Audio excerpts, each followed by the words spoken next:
This is Ben Shalom and you're watching Sporting Icons. Okay, so thankfully over the last couple of weeks, some fights have been happening at the top end of the heavyweight division. So now we can update the top 25 as per our rankings that we created several months ago, as in you and I. So these are your top 25. As always, drop your thoughts in the comment section below as to what you think, if somebody should be moved around here, there and everywhere. And I will make the adjustments going by what the majority say. Okay, so anyway, I'm going to go through the top 25. Make sure you are subscribed. If you are new to this channel, it's brilliant over here, right? We get to talk about things in these ranking videos that we don't usually get to talk about, which is great. So anyway, number 25 is F.A. Ajagba. Number 24, Carlos Takam. Number 23, Murat Gassiev. Number 22, Ajit Kabiel. Number 21, Martin Bakole. Number 20, Michael Hunter. Number 19, Jermaine Franklin. Number 18, Fabio Wardley. Number 17, Hughie Fury. Number 16, Otto Wallin. Number 15, Frank Sanchez. Number 14, Daniel Dubois. Number 13, Derek Chisora. Number 12, Jared Anderson. Number 11, Joseph Parker. Number 10, Joe Joyce. Number 9, Zhilei Zhang. Number 8, Arsenbek Makhmadov. Number 7, Dillian White. Number 6, Filip Hrgovic. Number 5, Deontay Wilder. Number 4, Andy Ruiz Jr. Number 3, Anthony Joshua. Number 2, Tyson Fury. And number 1, Oleksandr Usyk. Okay, so dropped out this month is Zhang Kosabuski, because he fought F.A. Ajagba this past weekend, and he deliberately got himself disqualified, as far as I can tell, by deliberately low blowing F.A. Ajagba. Didn't complain when the referee stopped it. For me, it looked like he wanted a way out. So therefore, he needs to be dropped from the top 25. You can't have those kind of fighters around. But because of that, F.A. Ajagba, he gets the official win. So he's in at number 25. Now, fights that have happened since the last time I did these rankings. Jermaine Franklin, number 19, he got a fight, and of course he won that one. This one a Matchroom show some odd weeks ago, and that's why he's there at number 19. Number 14, Daniel Dubois. Of course, he lost by stoppage, 9th round stoppage, to Oleksandr Usyk. No shame losing to the best heavyweight of this current era, until proven otherwise, of course. So there's no shame in that. He did hurt Usyk. He did drop Usyk in round number 5. Was it a low blow? Was it not? For me, it was a low blow, and the referee was right to not give the count to Oleksandr Usyk. But I suppose the part that people are glossing over, or not really talking about, is the fact that he did actually quit in round number 9. I don't like using that word, especially when it comes to a guy that I like in Dan Dubois. I do like him, and I do think he will come back, and he will come on to have a very, very good career. But the fact is, that's what happened. It is. Number 12, Jared Anderson. He beat Andrei Rudenko this past weekend as well. Absolutely blitzed him. And he was hitting him on the belt line. Again, there's all this talk about belt line and what isn't belt line and what's the navel. It's the navel, okay? Anything below the navel, low blow. Anything above it is legal, okay? It doesn't really matter where the waistband is. Okay, but either way, Jared Anderson, he continues his winning streak. Last time before then, he defeated Charles Martin on points. He had a few hairy moments in that one, but now he's bounced back, and he called out Frank Sanchez. So that's going to be interesting. Very interesting. Other fighters that have fought, number 6, Filip Hrgovic. He's moved up a couple of positions after he stopped Dempsey McKean in the final round. Now, regardless of whether or not you rate Filip Hrgovic's performances over the last couple of fights against Dempsey McKean and Zhilei Zhang, both fighters undefeated, both from tall southpaw, both from big punches, right? But Filip Hrgovic does have wins over them. And for me, those 2 wins there are better than what a lot of fighters have currently. They are.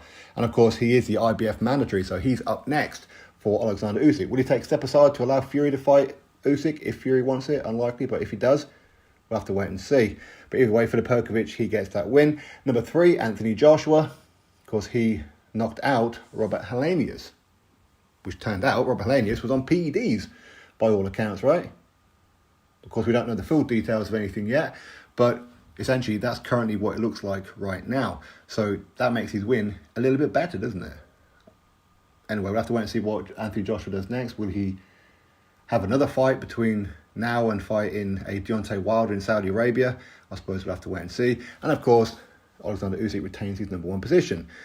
It was a good win over Dan Dubois. He dominated Dan Dubois for the most part. Not that Dan Dubois wasn't in it at times and didn't give a good account of himself at times. He did. Okay, but Oleksandr Usyk he kind of done something that he doesn't usually do. He's pretty much a back foot fighter, and he'll just pick away at you, and he'll drain you mentally and physically. But against Dubois, he was front foot. Now, is that because the ring was wet? Maybe. Maybe he's starting to lose a bit of a step. Now, I don't know. Some people say he's looking a little bit older now. I don't know. But either way, it was a good win. And he has to stay above Tyson Fury, because Tyson Fury last time out fought Derek Chisora, who Oleksandr Usyk, of course, has already beaten. And now he's going to be fighting a non-boxer, a guy who's never had a boxing bout in his life, in Francis Ngannou. So for me, Oleksandr Usyk stays in at number 1. I know some people may argue that point, but I think Oleksandr Usyk has a better record than Tyson Fury currently. He didn't even have a draw on his record. But fights coming up, of course, you got number 9, Zhilei Zhang, versus number 10, Joyce. That's going to be happening real soon. Will Joyce get revenge, or will it be repeat for Zhilei Zhang? For me, the winner of that fight deserves to be boosted up by about 2 or 3 positions, in my opinion. Especially if it's Zhilei Zhang, as he will still be undefeated. All right, and again, this is for the WBO interim title and mandatory position. So the winner of this fight is firmly in line to take on currently Oleksandr Usyk after the Filip Hrgovic fight. If, of course, Usyk gets through, if Filip Hrgovic wins, then, of course, the winner of that fight will be fighting Filip Hrgovic. So, number 4, Andy Ruiz Jr., number 5, Deontay Wilder. Them two were mandated to fight each other for the WBC mandatory position back in November of last year. So not too far off a year ago now. And they couldn't get it on. Wilder saying Ruiz is asking for 20 million. Ruiz is saying that he'll take 10 million. So who knows exactly what's going on? No idea. All I know is they didn't fight. And they're not looking likely to. And the inactivity of them two is pretty bad. And I was going to put Filip Hrgovic above both of them. I was going to, but ultimately they are both former world heavyweight champions, so we do have to show them respect from that standpoint. Number 16, Otto Wallin, will be taking on number 23, Murat Gassiev. So that'd be an interesting fight. Be very interesting. We know Otto Wallin, he gave a good account of himself against Tyson Fury, and Murat Gassiev, he done very well in the World Boxing Super Series until, of course, he come up against Oleksandr Usyk. So that's going to be an interesting fight. I'm not too sure he's going to win that one. It's pretty much 50-50 for me, I think. Still waiting to see what's going to happen with number 21, Martin Bakole. He talks about fighting a lot of people, but he hasn't yet. So it's going to be interesting to see what he does. I'm hearing potentially it could be number 11, Joseph Parker. But again, that's just rumours. Who knows exactly what's going on there? Would either of them want to fight each other? They claim to be friends. Are they going to hide behind those aprons? I don't know, but we'll have to wait and see.